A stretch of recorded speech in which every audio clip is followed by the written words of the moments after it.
Lunes 4 de diciembre de 2023. Tres mensajes del Evangelio de hoy, tomado del Evangelio de San Mateo, capítulo 8, versículos del 5 al 11. En aquel tiempo, al entrar Jesús en Cafarnaún, un centurión se le acercó rogándole: «Señor, tengo en casa un criado que está en cama paralítico y sufre mucho». Le contestó: «Voy yo a curarlo». Pero el centurión le replicó: «Señor, no soy digno de que entres bajo mi techo. Basta que lo digas de palabra y mi criado quedará sano. Porque yo también vivo bajo disciplina y tengo soldados a mis órdenes. Y le digo a uno, ve y va. Al otro, ven y viene. A mi criado, haz esto y lo hace». Al oírlo, Jesús quedó admirado y dijo a los que lo seguían: «En verdad les digo que en Israel no he encontrado en nadie tanta fe. Les digo que vendrán muchos de oriente y occidente y se sentarán con Abraham, Isaac y Jacob en el reino de los cielos». Palabra del Señor. Gloria a ti, Señor Jesús. Querida familia, el Evangelio de hoy nos presenta a un pagano como modelo. Óyeme bien, un pagano. Los judíos consideraban paganos a todos aquellos que no pertenecieran al pueblo de Israel.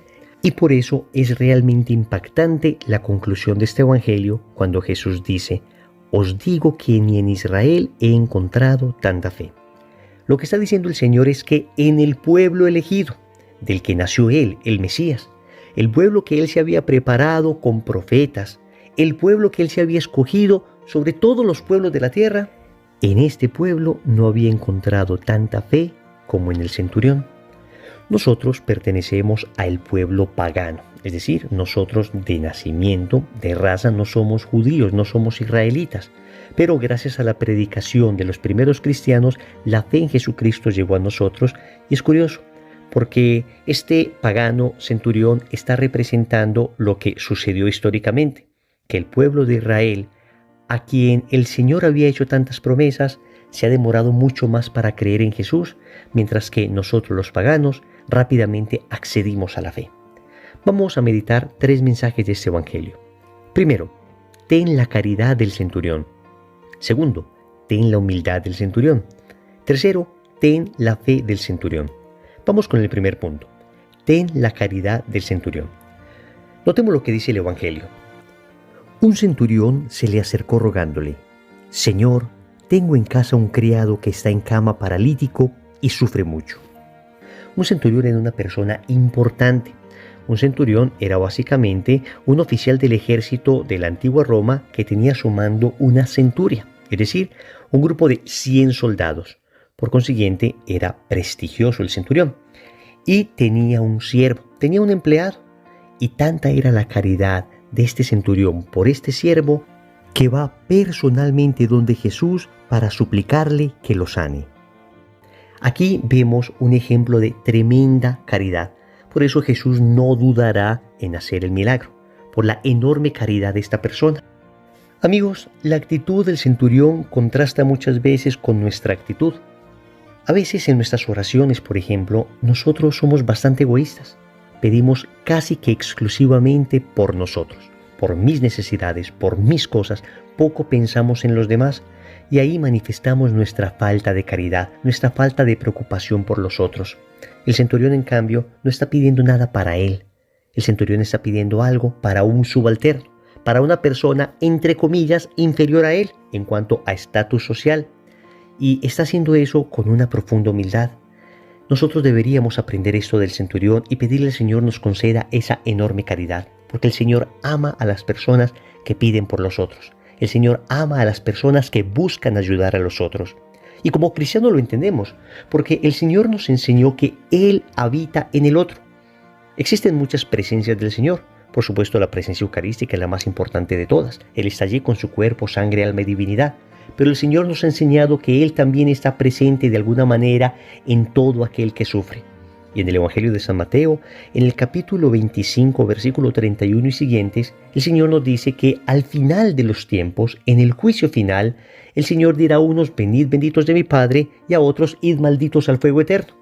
La razón de lo uno o de lo otro es precisamente si se hizo caridad o no con aquellos más pequeños.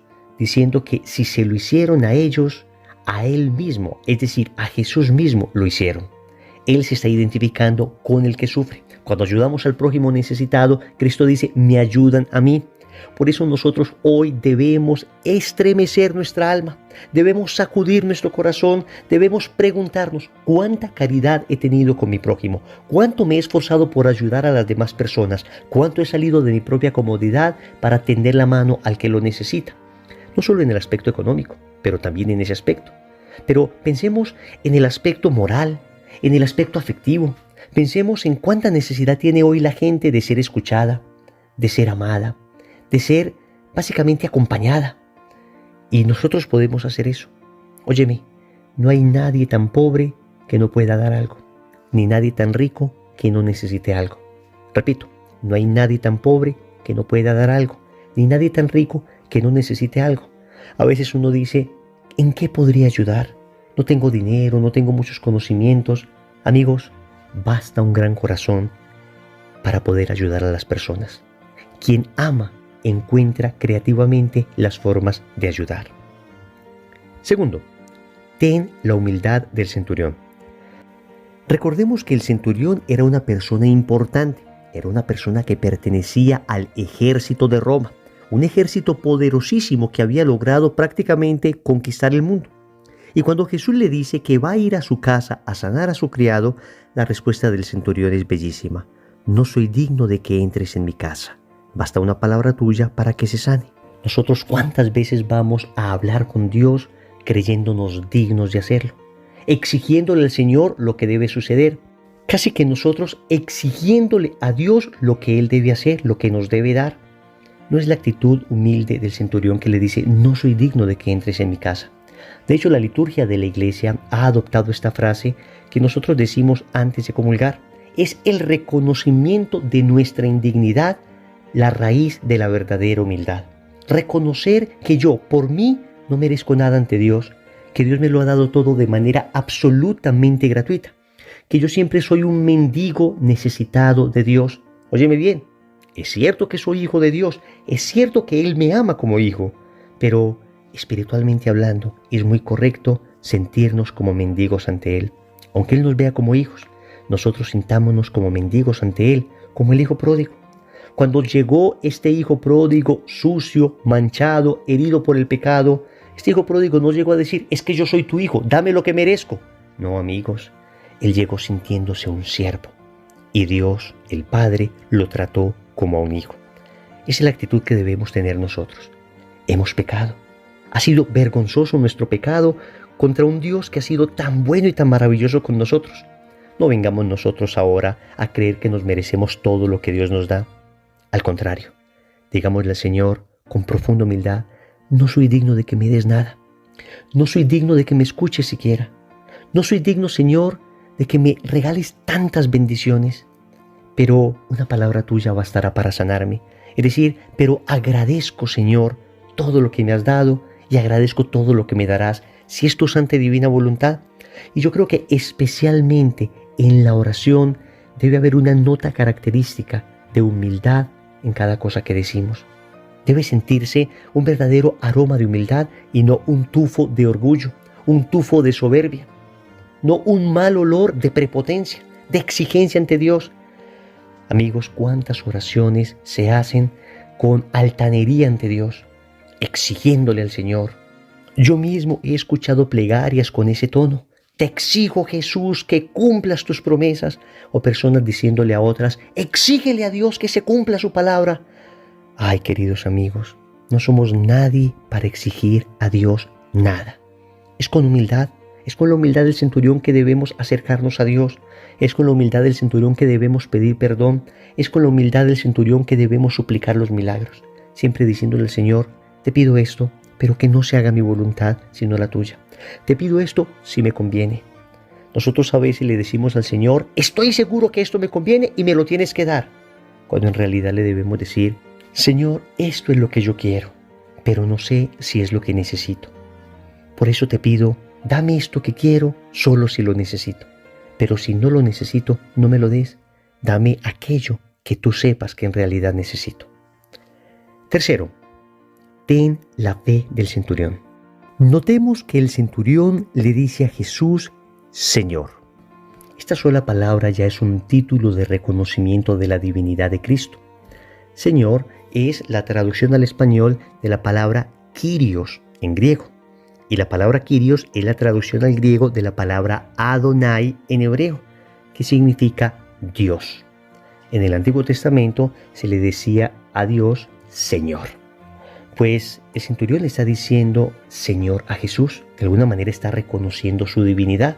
No sabemos si tenía algún contacto él con la fe monoteísta de Israel, si tenía ya algún tipo de conversión en su corazón hacia esta fe.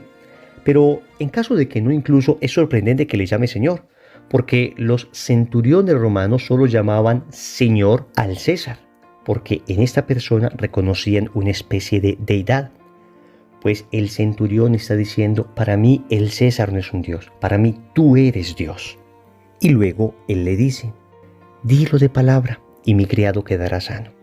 Dilo de palabra, es decir, basta una palabra tuya para quedar sano. Al oír esto, Jesús se admiró de él y volviéndose a la gente que lo seguía dijo, os digo que ni en Israel he encontrado tanta fe. Y por supuesto el milagro se obró. Amigos, la fe. Hemos visto la caridad del centurión, hemos visto la humildad del centurión y ahora vemos la fe del centurión, una fe de la que debemos aprender. Vamos a ver, fe no es creer que sucederá aquello que yo pido. No, fe es creer que sucederá aquello que yo pido si Dios quiere. Eso sí que es fe, porque la fe tampoco es la imposición caprichosa de mi voluntad a Dios. Al contrario, la fe es el sometimiento amoroso de mi petición a Dios. Yo le pido a Dios confiado de que Él puede hacer esto que estoy pidiendo, pero siempre lo someto a su querer. Siempre digo, pero que no se haga mi voluntad, sino la tuya. Pero tengo esa certeza en mi interior de que Dios puede hacer esto. Hasta un milagro, hasta la sanación física de alguien. Y esta sanación que se dio de este siervo del centurión no es simplemente un género literario. Efectivamente, Cristo sanó. Efectivamente, Cristo sanaba almas, pero también sanaba cuerpos, como parte de su ministerio de salvación. Y nos llama a nosotros también a ayudar las almas de las personas y a ayudar también sus cuerpos, es decir, a ayudar a la persona de manera integral. Pero volvamos al tema de la fe. Nosotros necesitamos crecer en fe. Y para crecer en fe debemos pedir el don de la fe. Óyeme bien, la fe no es producto de un conocimiento. La fe no es producto de una terapia, la fe no es producto de un curso, la fe es producto de un don que se recibe y nosotros simplemente debemos estar abiertos a recibir ese don. Uno todos los días le debe decir al Señor, Señor, creo, pero aumenta mi fe. Señor, creo, pero aumenta mi fe. Porque es Dios el que nos puede ayudar a incrementar la fe en medio de las tentaciones que diariamente sufrimos. Y cuando vienen situaciones difíciles en la vida, pues a veces tenemos tentaciones de fe.